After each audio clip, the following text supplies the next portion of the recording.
ఇవాళ చంద్రబాబు నాయుడుకు క్యాబినెట్ మార్పులు చేయాలంటే పూర్తి స్వేచ్ఛ ఉంది. ఇప్పుడు మీకు రేవంత్ రెడ్డి కంటే స్వేచ్ఛ లేదు.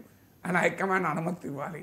ఇప్పుడు ఎవరైనా సీనియర్ మంత్రులు పనిచేయడం లేని రేవంత్ రెడ్డికి అభిప్రాయం ఉన్నా, వాళ్ళు నిజంగా పనిచేయకపోయినా వాళ్ళని మార్చే అవకాశం రేవంత్కి ఉండదు.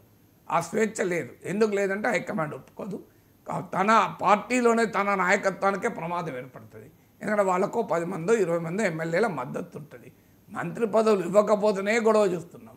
ఇక ఉన్న మంత్రులను తీసేసే పరిస్థితిలో రేవంత్ ఉన్నాడా? ఉన్న వాళ్ళతోనే పని చేయించుకోవాలి.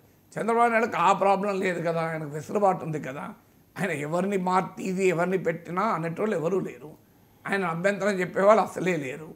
ఇప్పుడు వాళ్ళు తిరుగుబాటు చేసి మీకు తెలుగుదేశం నుంచి వెళ్ళిపోయి వేరే పార్టీలో వెళ్ళే సీనే లేదు.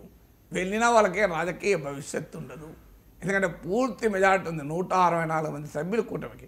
తెలుగుదేశంకే 135 మంది సభ్యులు ఉన్నారు. తెలుగుదేశంకే 135 మంది సభ్యులు ఉన్నారని మీరు ఆలోచించండి. 88 మెంబర్స్ ఉంటే అధికారం ఉంటుంది. సో మీ